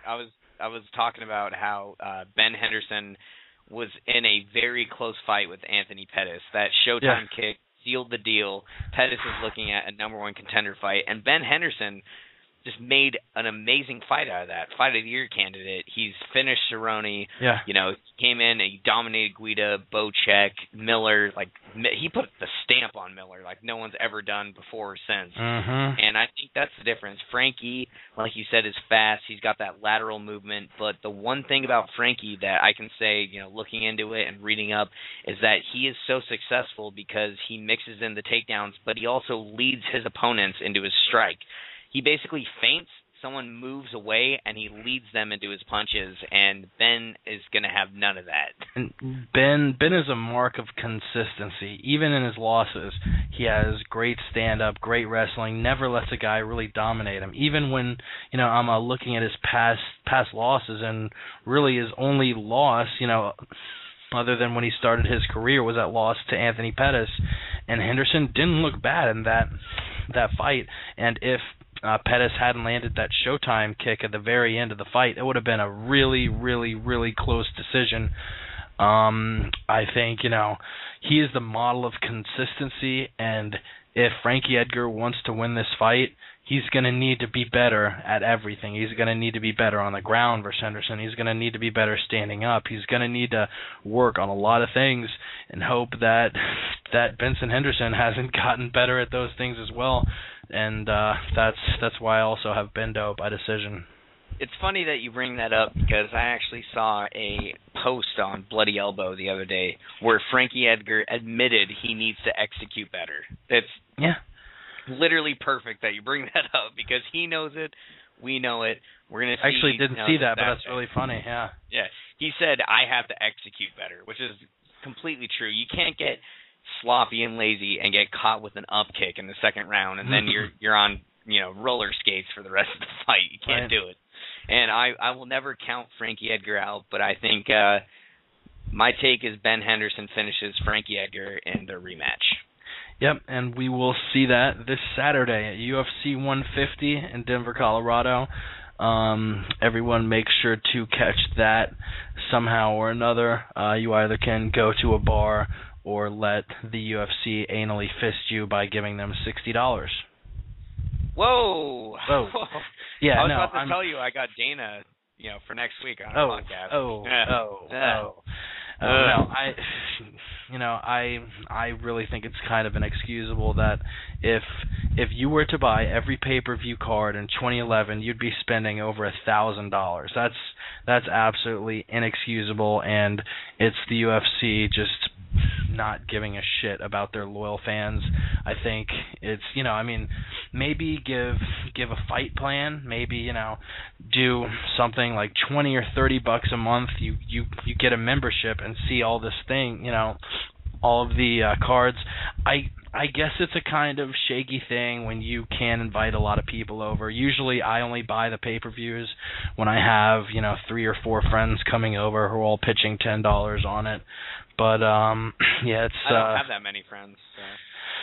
I actually have to invite over all of my friends for it to get to 3 or 4. It's pretty difficult. I have to plan it months in advance.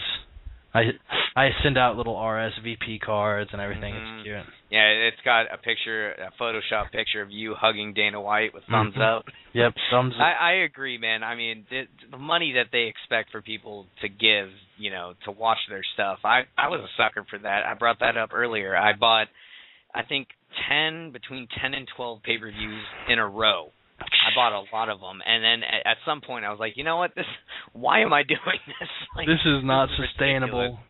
Yeah, and I think ultimately Dana knows it, even though he tries to act tough and say, look, we give you free cards, and if you're a thief if you steal pay-per-views and whatnot. But guess what, dude? He even said himself that within 2 years he wants to go away from the pay-per-view model and have everything on free TV via advertisers. So I'm all for that, man. I am all for that. That would be amazing. And, I totally agree. even a person making, I'm graduating college in December, and I would be thrilled if in 3 or 4 years I was pulling down something like $50,000 a year.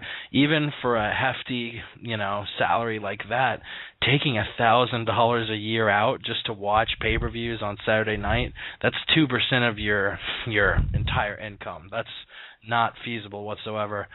But I think we've talked enough about UFC 150. We're dragging on a little tiny bit. I got on my pay-per-view rant. You ready to break down the news, son? Yeah.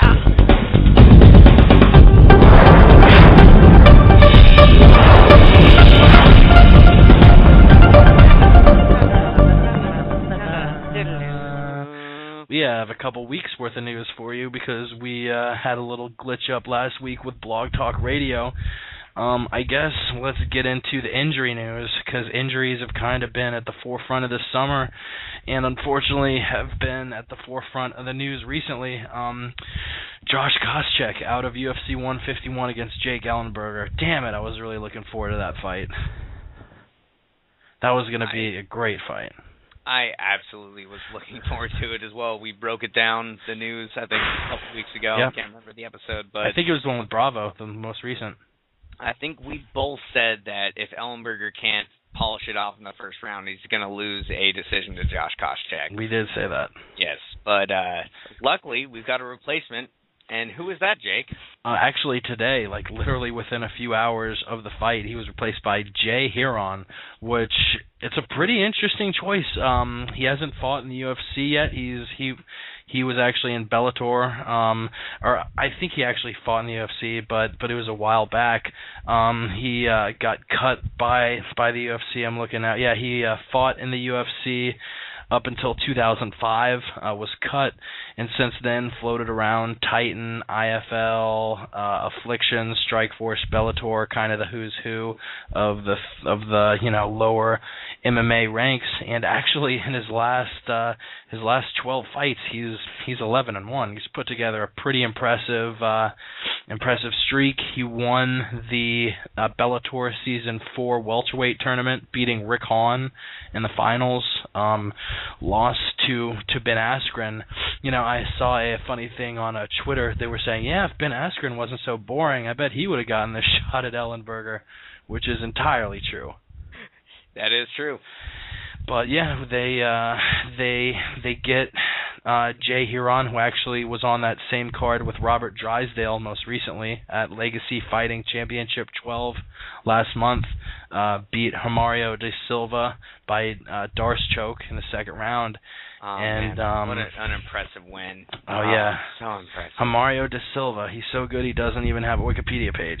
No, I think that Heron's an interesting add to the UFC. Definitely was making waves in Strikeforce and Bellator, but I don't really think he's got a shot against a top 5 welterweight like Jake Ellenberger. I think Jake's going to put it to him. I definitely agree with that. I think I'm going to put it to him. Jake Walters is a wizard on the ground.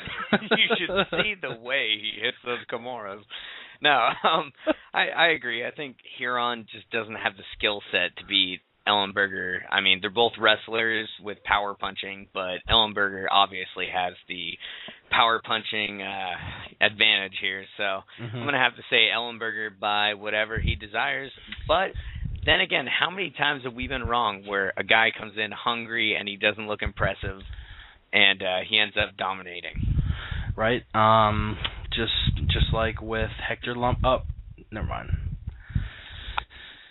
I really thought you were going to say Jamie. No, guys like Varner definitely have come in and blown shit up. But if Varner had gotten a tougher opponent first, this is the equivalent of bringing Varner in and giving him his first fight against a guy like Anthony Pettis or something. Huron, I do think he'll have a pretty nice stay in the UFC. I see him having a good 3 or 4 fights. You know, he's looked impressive. He won the Bellator welterweight tournament, and guys who win those tournaments are no slouches. He actually lost, I think, a split decision, to Ben Askren, which, you know, most guys use that unanimously.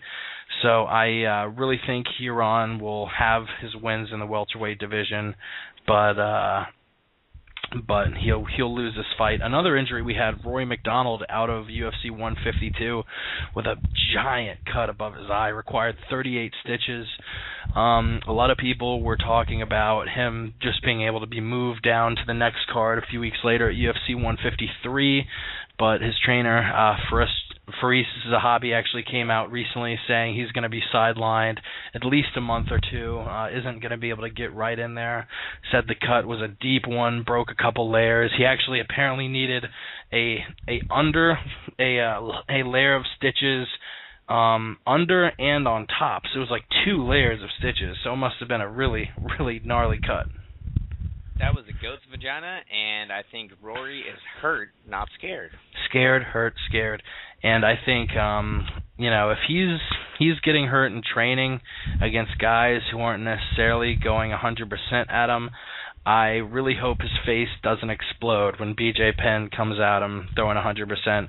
He's been talking shit about BJ Penn, and it seems like the smartest game plan against BJ Penn is to just keep your mouth shut, because the guys who don't talk much shit about him and, credit him and say he's a great fighter, he really doesn't come in that inspired. But against people who say that they're going to run out and kill him and they're going to kill the master, if you talk shit about BJ Penn, you're going to get an inspired BJ Penn, and uninspired BJ Penn, he is probably the one guy who is the Dr. Jekyll and Mr. Hyde. He can go in there and be an animal. He can go in there and be a slouch, and I think he's going to be an animal against Rory. You are 3 for 3 with excellent breakdowns tonight, my friend. Oh, shit. And actually, CR Badharazada offered to replace Rory free of charge. He said he'd do it for free, and BJ Penn declined that offer. So it sounds like he's going to be waiting for Rory to come back, and we'll probably see that fight get pushed from September. What would be really interesting, I'd love to see that card on the GSP Condit card. That'd be fun. I agree 100% that you don't talk shit to BJ Penn. I mean, you can't do it. And the reason he turned down that CR Badharazada fight is the fact that CR hasn't faced anyone yet. He knocked out Paulo Thiago, but that's not saying much. He's faced a bunch of nobodies before that. I don't blame him for not wanting to take that short notice replacement fight. He wants Rory. He wants to beat Rory in front of millions of people and kind of stick it to TriStar MMA. So I guess we'll see what happens with that. Yep. Moving on to fight announcements, actually, John Fitch, who has been talking shit about BJ recently. BJ apparently wanted to come to AKA, and Fitch didn't want him to train there. We'll get into that in a second. Fitch will be fighting Eric Silva at UFC 153, and this is another fight in the long line of fights of Dana and the Fertittas basically giving John Fitch a middle finger. Hey, how about you fight another great up-and-coming welterweight? Fuck you. And I think Eric Silva is probably the top up-and-coming guy as far as prospects in the welterweight division. I'm not saying I think he's a top contender, but I think as far as guys whose stocks are rising, his is rising the fastest. And they'll fight at UFC 153, obviously, in Brazil, because they fucking hate John Fitch. Eric Silva is an up-and-comer. His stock is rising to the top, and he's definitely the cream of the tip, so I see him taking John Fitch out. Cream of consciousness. I see him finishing John Fitch as well. Fitch calling out BJ Penn. Kind of a weird move. I haven't seen BJ Penn really say anything bad about John Fitch since they fought, but Fitch went out calling Penn a coward and saying that, oh, yeah, I'll fight anybody. Penn's a coward. Like, whoa. You're the most boring fighter in the history of the world. Don't go out saying that you're like this alpha warrior, crazy. Like, no. Shut up, John Fitch.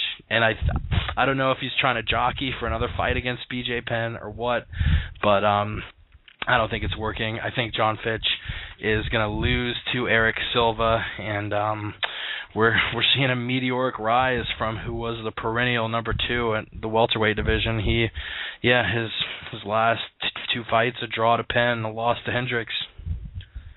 Essentially what it is they have unfinished business. I think Fitch is a very proud fighter, and the fact that he went to a draw with BJ is under his skin.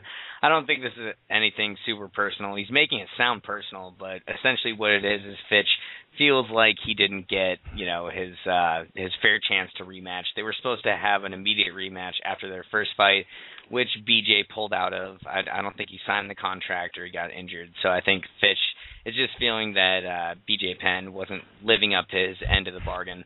If that's right or wrong, it doesn't matter. Yeah. I guess let's breeze through all this news. We only got about 10 more minutes left. We have Frank Mir versus Daniel Cormier. UFC sending Frank Mir from Strikeforce to the UFC. Fertitta actually saying this is going to be a one-time thing. It isn't like he's going to be doing this more. They just need a guy to fight Daniel Cormier. So Frank Mir will fight Daniel Cormier at the Strikeforce Melendez versus Healy card, I believe in October. Let me check that right now. He will be fighting Daniel Cormier. It was actually originally supposed to be that Melendez-Healy card, but now it's been moved. It might not be there. Hasn't been announced yet. Daniel Cormier wins. Daniel Cormier, I don't know. Mir, I think, is going to be Cormier's biggest test. A lot of people are saying Mir isn't as good as Barnett, but I think Mir's going to be a test for Cormier, but goddamn, the way Cormier literally threw around Josh Barnett, I see Cormier winning it by decision. Cormier's on a huge roll. He's going to defend his title against Frank Mir. Black Fedor. Moving on, we have Kung Lee versus Rich Franklin at UFC on Fuel 6. That's been rumored for a while. Everyone assumed it was going to happen for a while, and now it's official. A couple of guys, both with, one's got a historic legacy in the UFC in Franklin. The other guy, Lee, has a historic legacy, just not in the UFC. I see Franklin, because of his experience, taking the fight by decision. This fight has been scheduled for a while. I got Rich Franklin by domination. Domination. And Matt Hamill actually unretires and is going to fight a no-name, Roger Hollett, at UFC 152. And I see it's going to be hammer time all over again. I'm really glad to see Matt Hamill unretiring. And he is going to put forth some work. I think it's going to be the standard Matt Hamill wrestling, ground and pound. He's going to take a decision at UFC 152. I don't understand why they would let Matt Hamill fight Roger Huerta, but either way, I'm looking forward to it. Yeah. So those were all the fight announcements. Another story coming out recently, another guy who unretired. He hasn't had his next fight announced yet, but Nick Diaz officially unretires.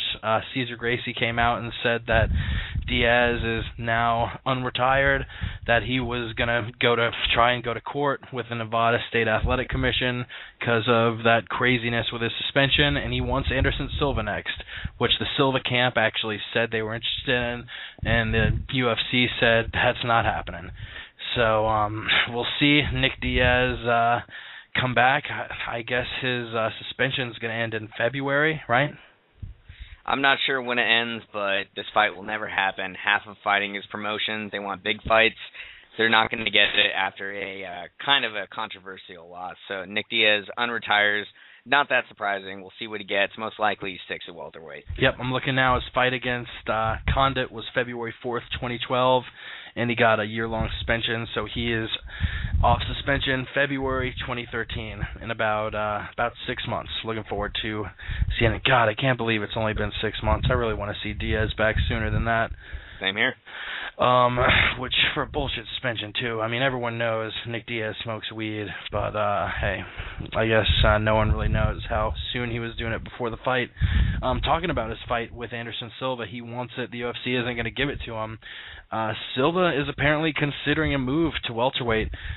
Dave Meltzer, in an interview with, I think, Wrestling Observer Radio, we have a link for it up on the website. If you go to the MMA Podcast.com, it's the top story.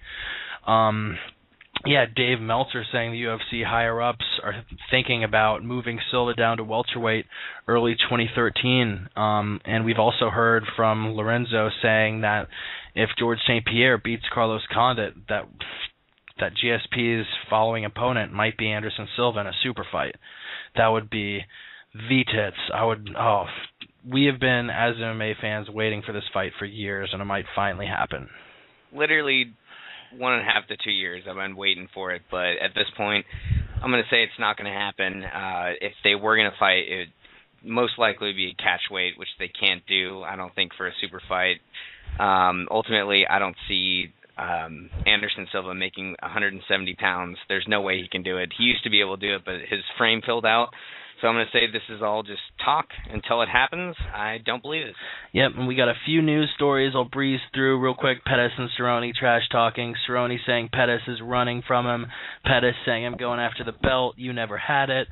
We'll see what happens there if they ever get a chance to fight against each other. Michael Bisping and Joseph Benavidez a couple weekends at the press conference. It was a pretty funny scene. We saw Bisping call out the little flyweights saying no one was interested.